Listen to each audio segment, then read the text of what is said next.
Hi guys, আজকে আমি আপনাদেরকে বাগেরহাট 7 গম্বুজ মসজিদ ঘুরে দেখাবো। এই প্রবেশ করছি।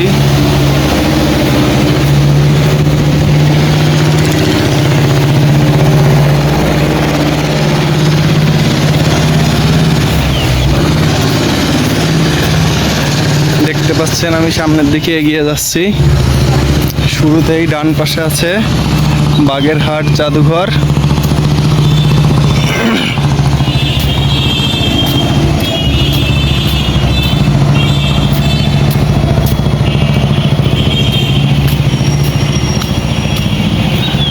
দেখতে পাচ্ছেন বাগেরহাট জাদুঘর।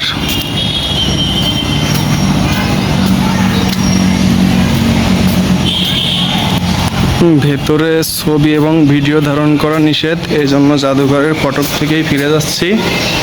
ভিতরে ছবি এবং ভিডিও সম্পূর্ণ নিষেধ, এই জন্য ভিতরে আপনাদেরকে দেখাইতে পারলাম না। এখন আমি যাচ্ছি মসজিদের দিকে।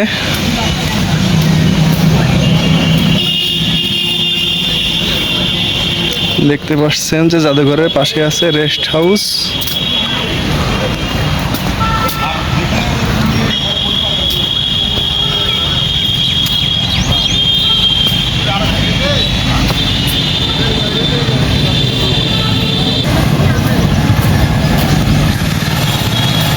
এই হচ্ছে রেস্ট হাউস।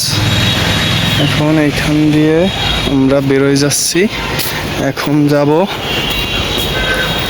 মসজিদের দিকে।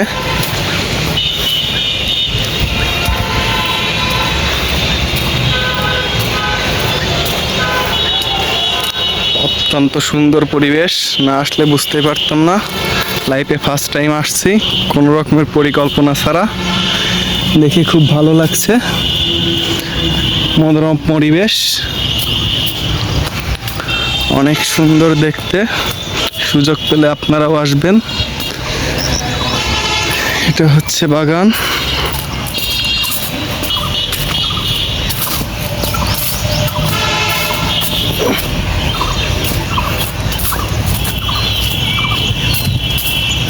এখন আপনাদেরকে মসজিদের দিকে নিয়ে যাচ্ছি।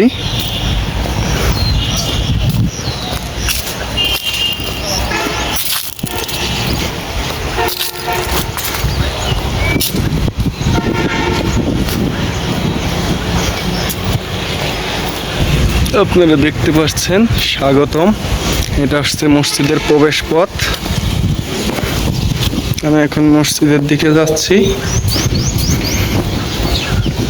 এইখানে অজ্ঞাত অনেক কবর, যারা খান জাহান আলী রহমতুল্লাহ আলাইহির অনুসারী।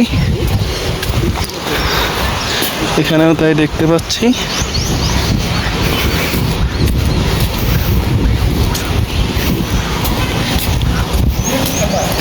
এই হচ্ছে 7 গম্বুজ মসজিদ।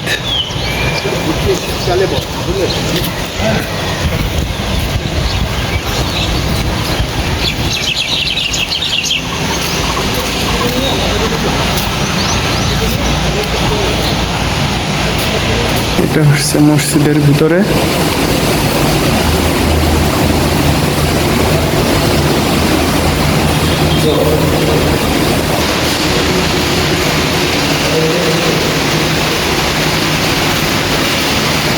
আসলে না আসলে বুঝতেই পারতাম না যে এত সুন্দর জায়গা রয়েছে বাংলাদেশে।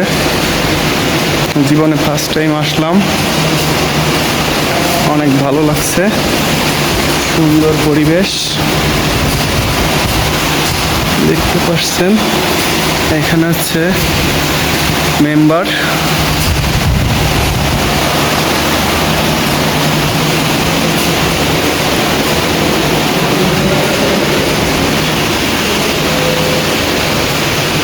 আপনাদেরকে ঘুরে ঘুরে দেখাচ্ছি ভিতর দিয়ে। সুযোগ পেলে আপনারাও আসবেন। আমি আপনাদেরকে মসজিদের ভিতরে ঘুরে ঘুরে দেখাচ্ছি।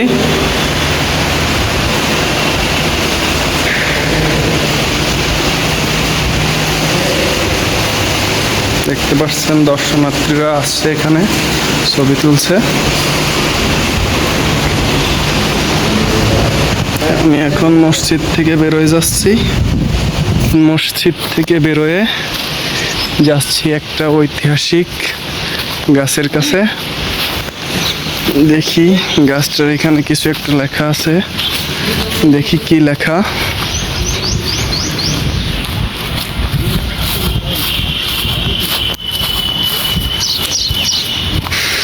এইখানে লেখা আছে রেইনট্রি গাছ। এই গাছ রোপণের ইতিহাস 25শে জুন 1913 সালে এই গাছটি রোপণ করা হয়। এই গাছটি রোপণ করেন বৃক্ষপ্রেমী জৈনিক এক ব্যক্তি মরহুম পরাণ হাওলাদার। মরহুম পরাণ হাওলাদার গেজেটেডকৃত সম্পত্তির সীমানায় কয়েকটি রেইনট্রি গাছ রোপণ করেন।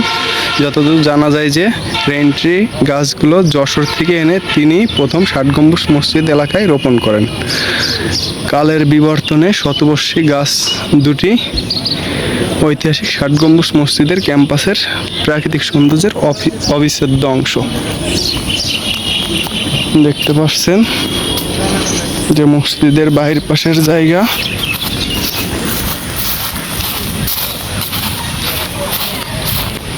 আমি এখন আছি মসজিদের পিছন পাশে।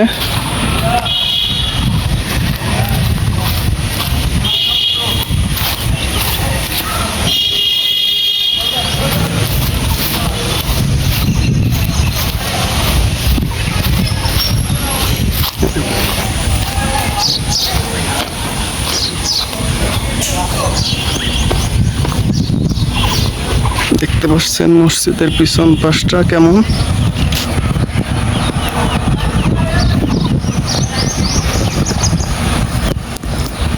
এখন মসজিদের পিছন পাশ দিয়ে আপনাদেরকে নিয়ে যাচ্ছি পুকুরে।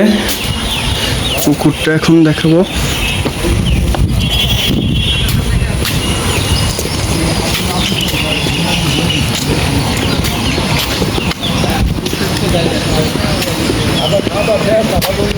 এটা হচ্ছে পুকুরের পার।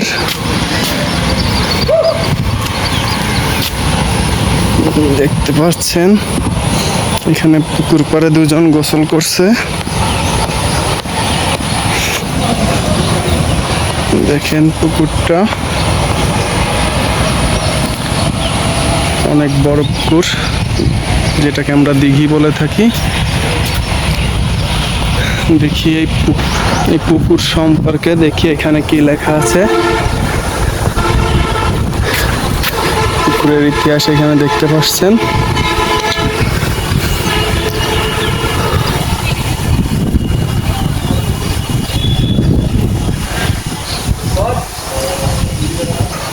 আজকের মতো এই পর্যন্তই। সবাইকে সাথে থাকার জন্য ধন্যবাদ। চাইলে আপনারাও ঘুরে আসতে পারেন, অনেক সুন্দর একটা জায়গা, চাইলে আপনারাও ঘুরতে আসতে পারেন। ধন্যবাদ সবাইকে।